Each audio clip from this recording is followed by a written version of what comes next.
it's 4 years later, you know, we've got that in you know, times a million. I mean, for me, the substantive issues that Republicans and Democrats typically disagree on pale in the light of the attack on our democracy. And that's really what keeps me motivated.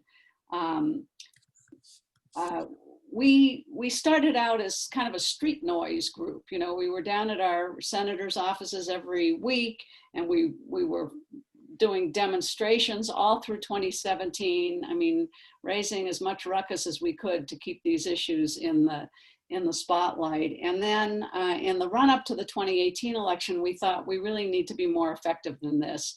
The noise is great, keeping things in the forefront of people's minds is great, but we really want to be more effective. And so we decided to partner with Votarize. Hope, who is also on the call, you can see her briefly. She's the executive director of Votarize. This is a tiny nonprofit whose sole purpose is to get people registered to vote. And I think of Votarize as like the hub of a wheel. You know, they're the people at the center, and all kinds of groups like Salt Lake Indivisible and the League of Women Voters and any number of other groups are like the spokes on that wheel. And what we do is we provide the volunteer power that moves this organization ahead. Because the fact of the matter is, to register voters, you have to do it one registration at a time. And it seems kind of pointless when you start and you go out and you spend 2 hours and you come home with 2 completed registrations. But the fact is they mount up. And in the run up to 2018, we had about 200 Salt Lake Indivisible volunteers who were going to every conceivable event, every street fair, every bar, every outdoor concert, any place we could find groups of people, and we were out there registering people.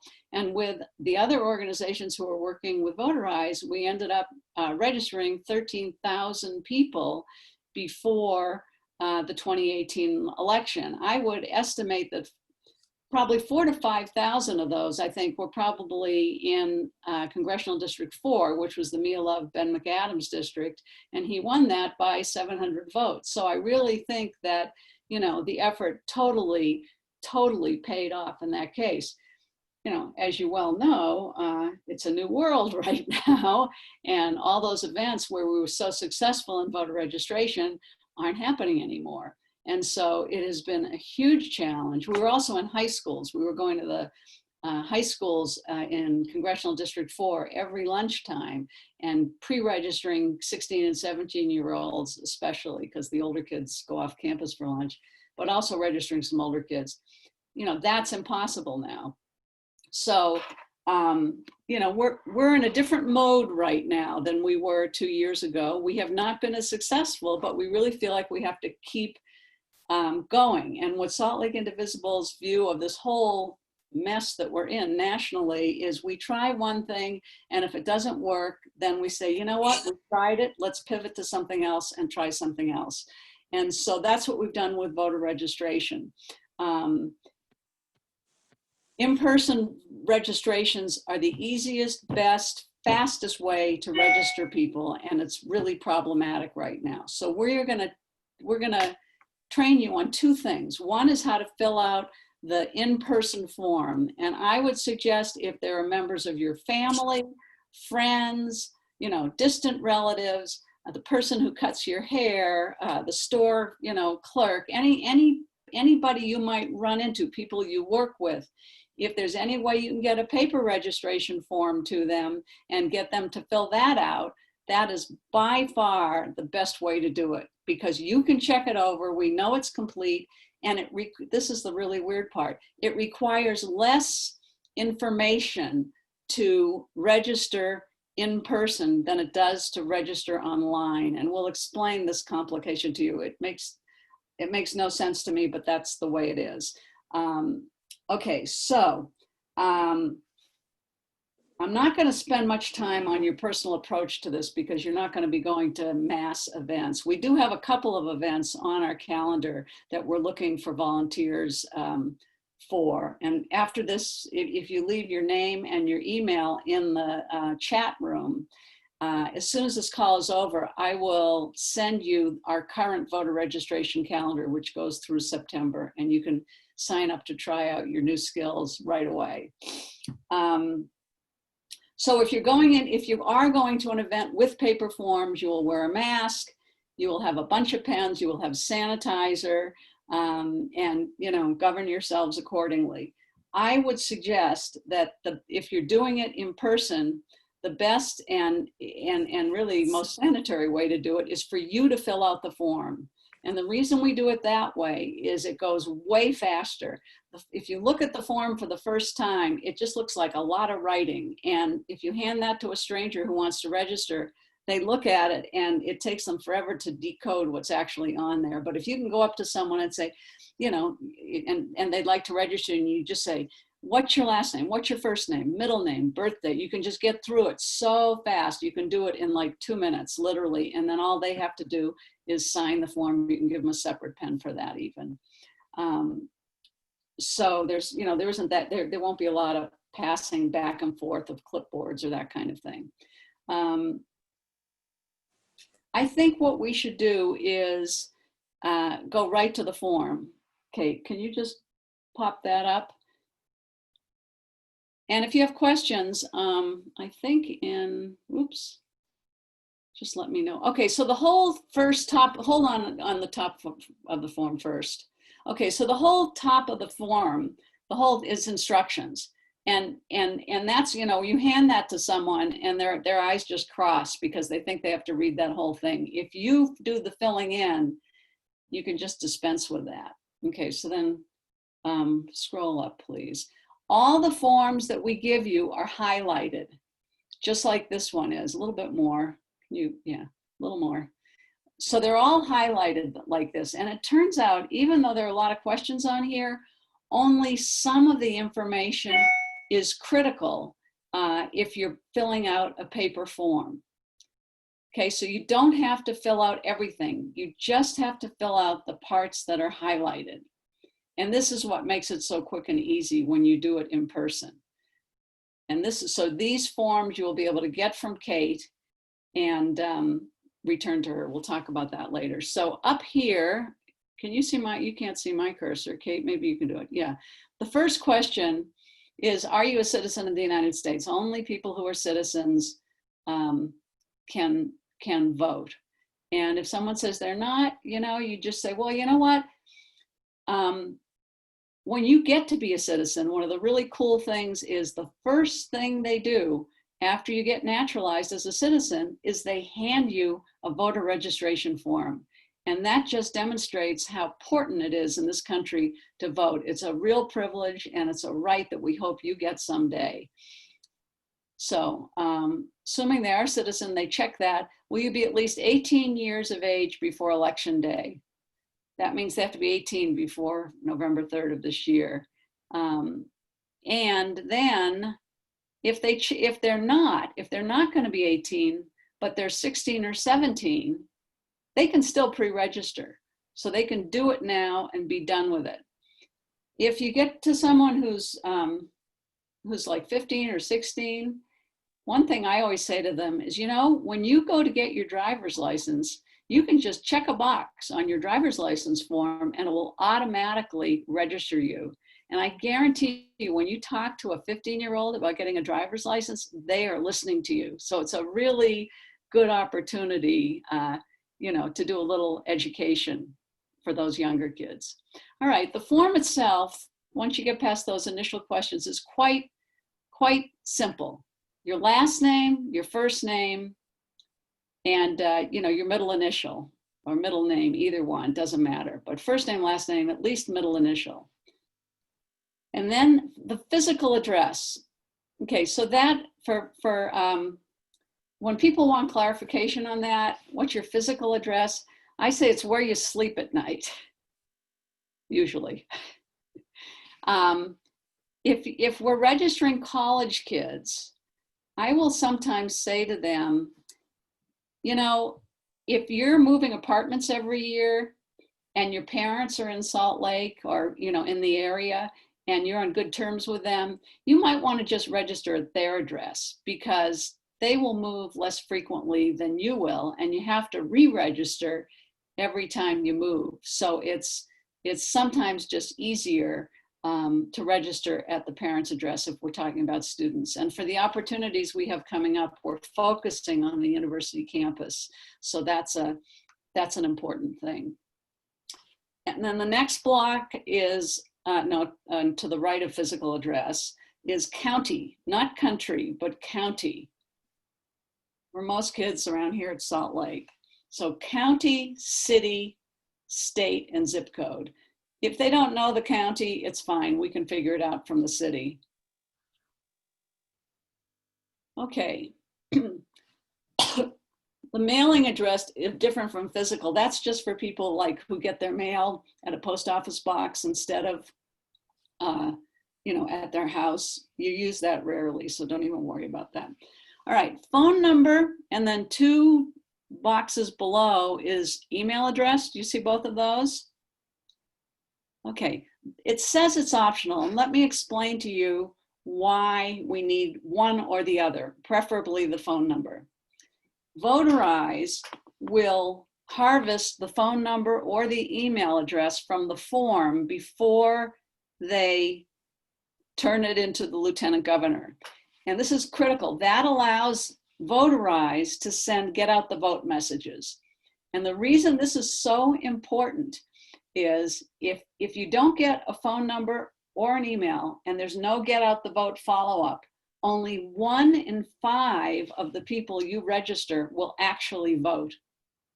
But if you get the phone number or the email and they get like 3 get out the vote messages, it goes up to 4 in 5 people you register vote. So that is a huge difference. And that's why that is critical information, either the phone number or the email address. We don't need both. Texting is preferable. Joanne, can I put a plug in there? Sorry.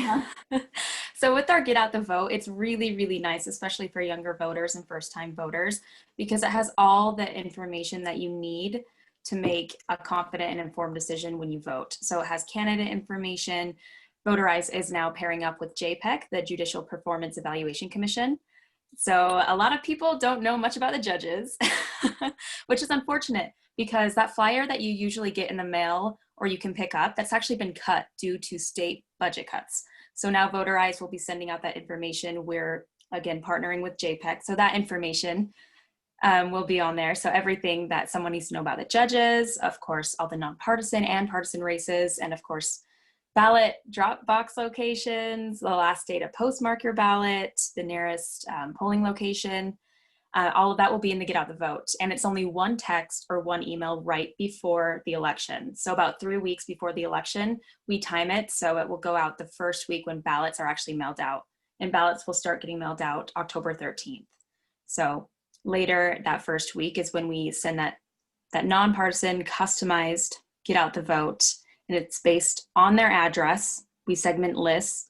Again, we don't share or sell the data to anybody. And it's again, 75% turnout rate, which in a state like Utah, that's pretty high. So it's really, really crucial that you ask for phone number or email address. Both is great, just in case we can't read one. But of course, it's really, really important. So thank you, Joanne. That's great. And I'm thrilled you're working with JPEC.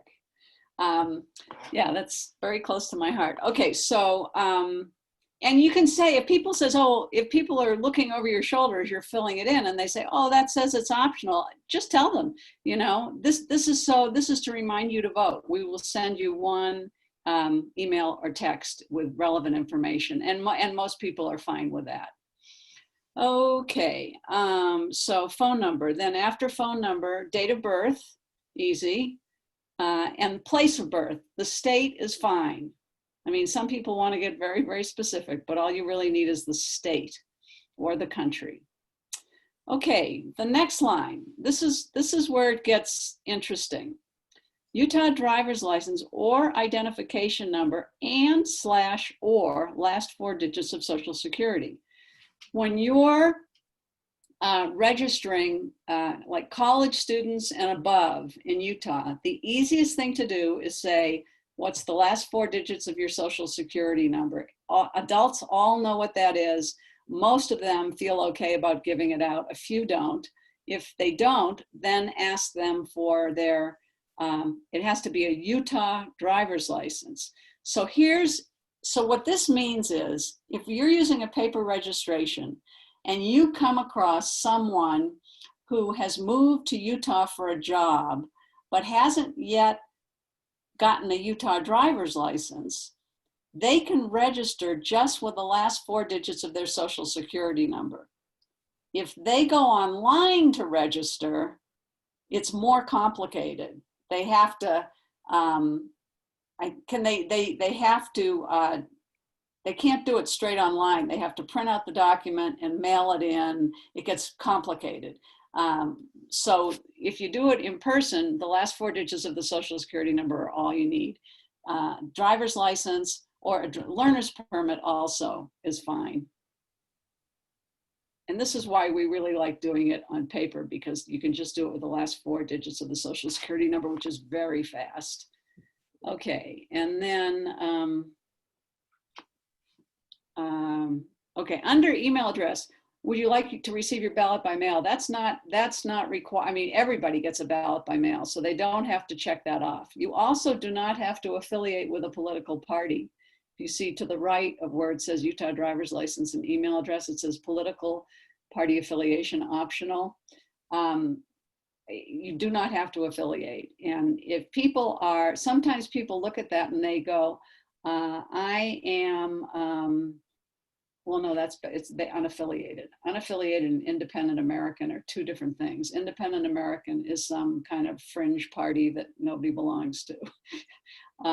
But you don't have to fill that out. And then the only other thing you need is a signature and a date. It's that simple. That's it. Questions?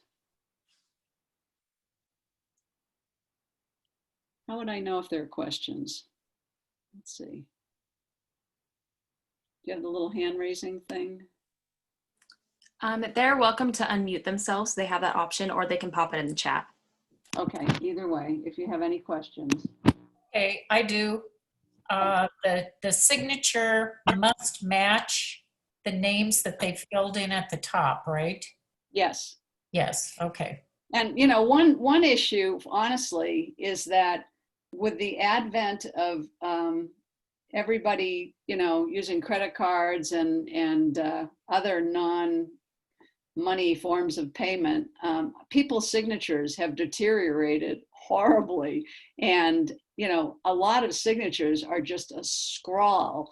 But however whatever they have on record is what they're going to compare it to. So as long as people sign the way they always sign, it's okay. And each clerk can have up to 5 signatures on file from various government documents. So especially when we're talking to younger kids, we say, don't put a scribble, put how you signed your driver's license or how you would sign an important paper. Mm-hmm. Yeah, that's important to say. Any other questions on the form?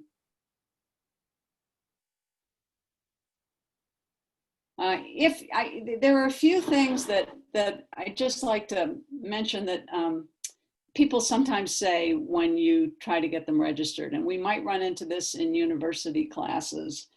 One is, my vote doesn't count. That's a really, really common one. And the case that I like to raise is there was a seat in the Utah legislature where someone lost by 5 votes. You know, and if I'm talking to kids, I'll say that's you and 4 of your friends. You could make that kind of a difference, and these laws are going to affect you. Some people, the other thing, some people say, yes, I'm registered. And your response to that is, are you registered at your current address? Because every time you move in Utah, you've got to re-register. And so for college students who are moving around a lot, that can be a problem, and they can lose track of whether they're registered or where they're registered.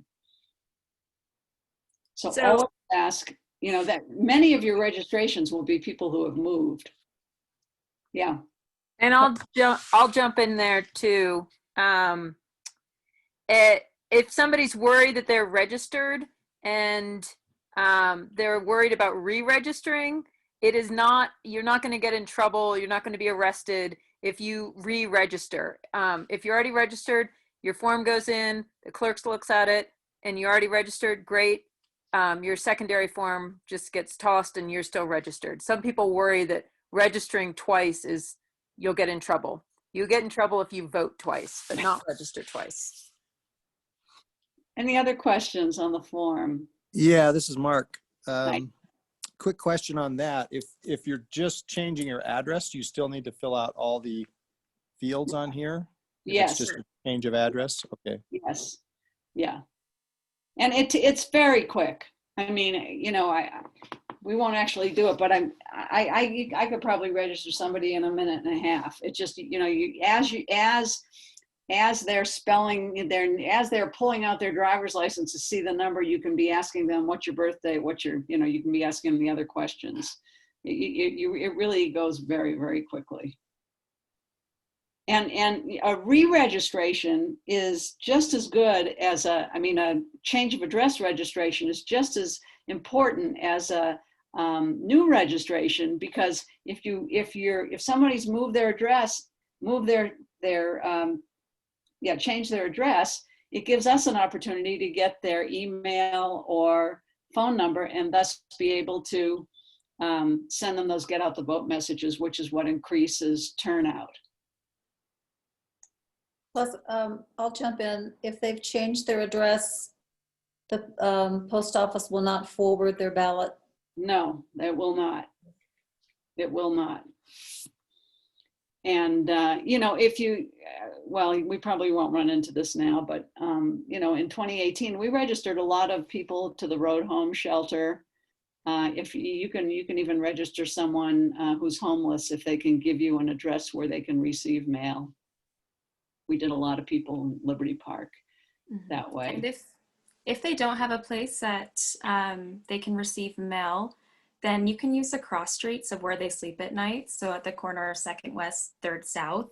And as long as they have like a picture ID, like a driver's license, not saying that all of them do. We've worked with Catholic Community Services and the Gale Resource Center in the past, but they're able to actually physically go to a polling location and vote, even though their address is just a street corner. It works. Huh. Okay, any other questions on this form? Okay, let's, Kate, do you want to talk a little bit about the new world that we're in now with Zoom registration? I think that Janice could probably do it with me today. Great. So we decided that we would give many classes at the U this semester are online exclusively. They are not in the classroom at all. So we thought we would reach out to student or professors and see if we'd be able to Zoom into their classes, do a quick overview of voter registration, and then Hope very nicely created a QR code that the kids could scan, you know, sitting at home with their phones, and then go online and register. As Joanne just talked about, registering online is a little more annoying than registering in person with paper, but we figured we'd give it a go and see how it'd work out. So today was our first day. So I'll just kind of talk a little bit about that, and Janice, feel free to jump in because Janice was phenomenal. So I would say, sorry, I'm just rearranging my screen here for a minute. The first thing, so after, as Joanne said, after this, we will share the sign up with you, and we do have a number of Zoom classes next week at the U, and we also have a few in-person classes as well. And the professor has been great about the in-person classes. We're going to be very sanitary, gloves, mask, sanitizer, if a kid uses a pen, they can keep it forever. It's not coming back to us. So, but I'm going to mostly talk about the Zoom registration. So the first thing is I would say is just embrace the weirdness of it. It's odd. You feel like you are talking into a void. College students generally in classes are pretty quiet, and man, when they're on mute, they are very quiet. So you just kind of have to go with it. And you do feel like you're just, I have a tendency to just talk to fill in spaces, and you definitely kind of feel like that. But I usually start off by saying I volunteer with Votarize. We're nonpartisan, nonprofit, getting people registered to vote. It is very, very important if you're doing it in person or Zoom that you are always nonpartisan. I would say most of Salt Lake Indivisible, if not all, are voting for Biden. However, when you are registering voters, you have your Votarize hat on, and it is important that you do not give any indication of how you personally want to be voting. So I always say, when I'm getting to the part, where I talk about party affiliation, I always say, we don't care. You can register as unaffiliated, Democrat, Republican. We just want to get you registered. In person, you'll get a little more back and forth, but we found on Zoom, people are not jumping in to do political discussions. So just a very, just say, this is who I'm representing, and then do a little bit of a spiel, and really you can create your own spiel, but I think that Janice actually did a really nice job today of talking about, again, my vote doesn't count, and saying your vote does count. In this election, we are not only voting for president, we are voting all the way down the ballot. And that means voting for people who make decisions about your everyday life, the roads you are on, what you're studying in school. And I think this year, what might catch people's attention too is the politicians you're voting for are making decisions about who gets prosecuted, right? You're voting, police reform is a big issue for a lot of people. Making sure that they understand they have the power to change,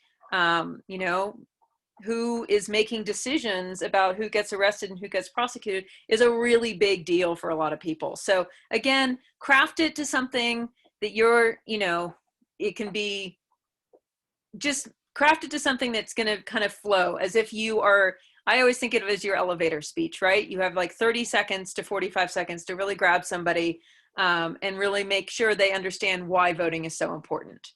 Can I jump in there for a minute? In case you're thinking, oh geez, I don't know what to say. Well, I don't know what kind of a spiel I do. One of the things that Salt Lake Indivisible tries really hard to do is to be with you every step of the way and to not throw you in the deep end if what you really want to be is paddling around the shallow end. So, after tonight, you'll have the opportunity to sign up for voter registration events. Kate will be on every one of the Zoom events. So she needs one other person on each one of the events she's on, and she can send you a little outline of how she presents it.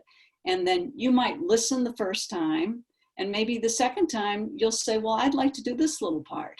So it's not like you're just going to be, on a Zoom call by yourself, paddling as hard as you can. I just wanted to interject that. So people feel like, no, we want to take you from your comfort level and then you take you one step further. And when you're comfortable there, then you can teach someone else.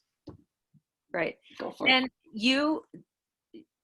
well, maybe you are an amazing speaker. I am not Barack Obama. You will trip over your words. It will feel weird and awkward, but you know what? You just take a deep breath and you go with it. So, so I'm going to just share my screen again really quickly, because now that we are online, we, as I said, Hope created a very nice QR code for us.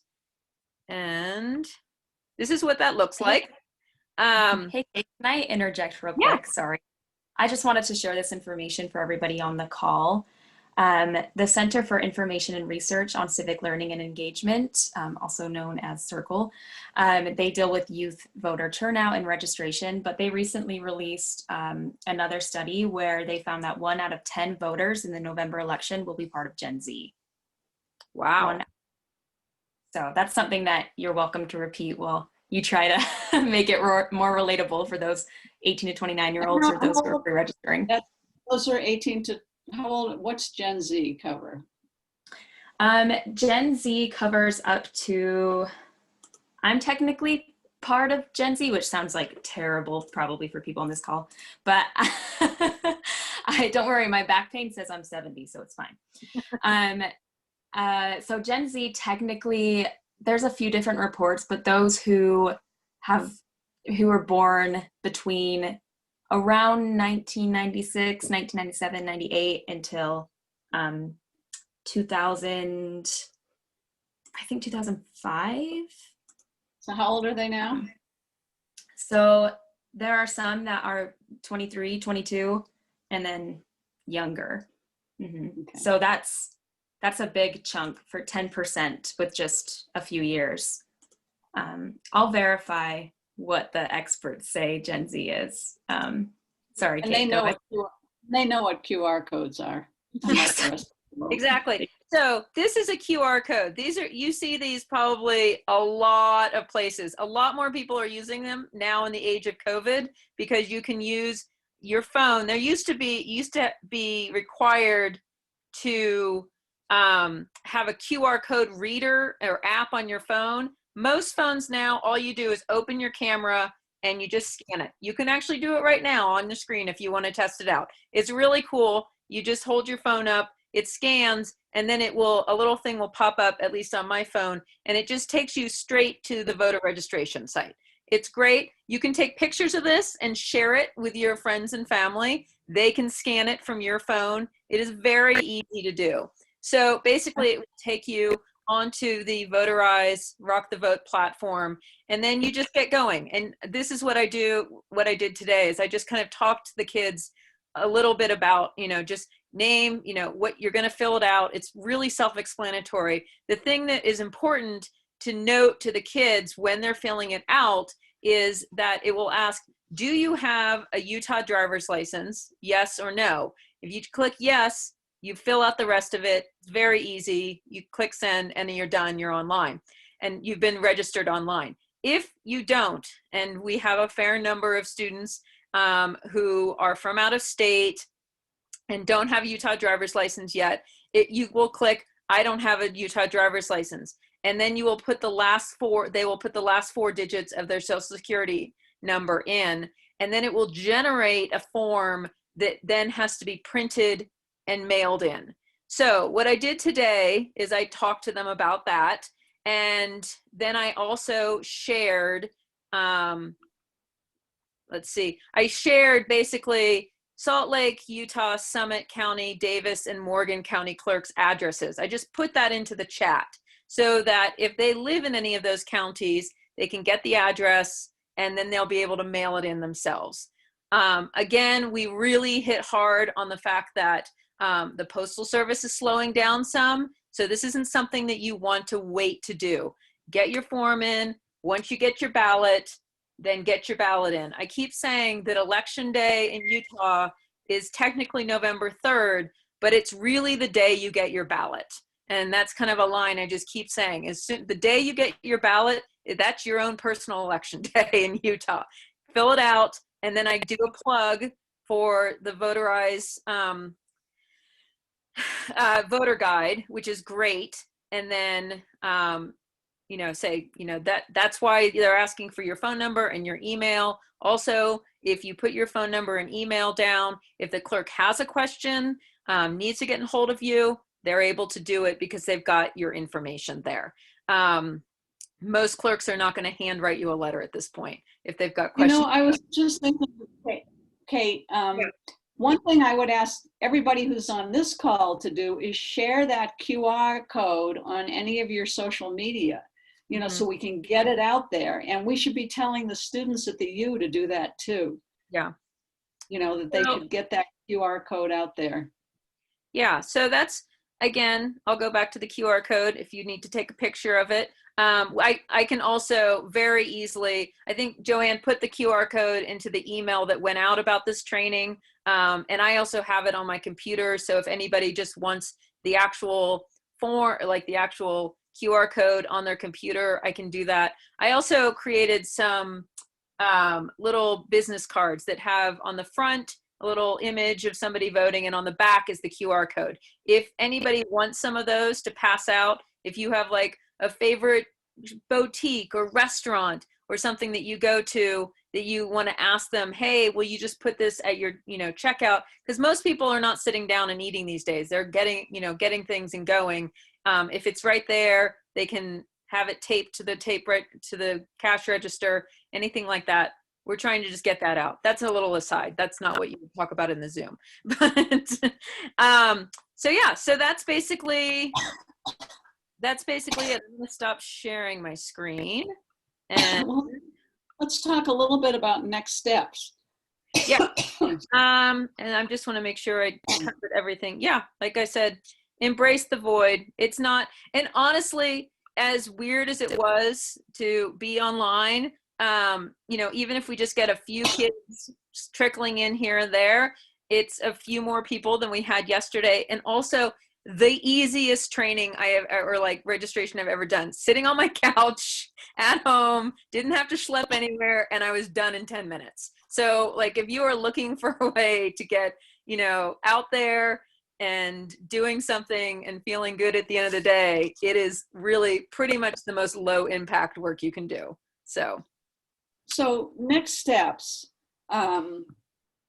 I just within the last week, I sent out a voter registration calendar for the month of September.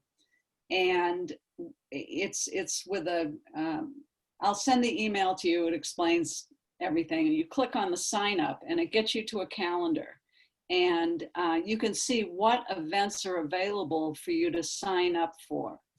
Many of them are classes which are on Zoom. If you sign up for a Zoom class, Kate will send you the link to the class and the particular time, and then you would be in that class with Kate, and you can communicate back and forth before the class to find out, how Kate is going to approach it and what you might feel comfortable doing, or maybe the first time you just want to listen. That's fine too. So there are Zoom classes. So those are all online, obviously.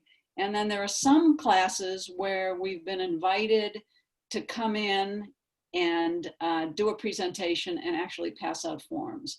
And in that case, if you're comfortable doing that, Kate will do the main presentation, at least until you feel comfortable doing it. So she would do the first presentation if you sign up for an in-person class. And then what you would be doing is checking the kids' forms as they complete them to make sure they put in, all the required information, that they've given us either an email or a phone number. It's an easy way to kind of ease yourself into it as long as you feel comfortable being there in person. All the classes at the U, students are masked, and we will have hand sanitizer and available. So that's another. So there are those kinds of events, and then so that we're really going to be focused on the U. So there are those kinds of events at the U, either Zoom or in person. You will always have someone else with you on those. The other thing we have is on September 26th, which is a Saturday, we are supporting a candidate for the Utah House named Lynette Wendell. She is in Taylorsville, and she's running against an 18-year incumbent, Jim Dunnigan, who was the sponsor of the Do Not Expand Medicaid legislation that passed in the legislature. His district voted for Medicaid expansion, and he was the sponsor of the anti-Medicaid expansion legislation. And then, hypocrite that he is, he got permission and he voted against the legislation that he sponsored. So he could say to his constituents, well, I voted, to expand Medicaid. So he's clearly not listening to his constituents. And anyway, so Lynette is having an event on Saturday, the 26th from, I think, 11 to 1. And they're going to be offering flu shots, and we're going to do voter registration at that event. So that's an in-person event that you could sign up for.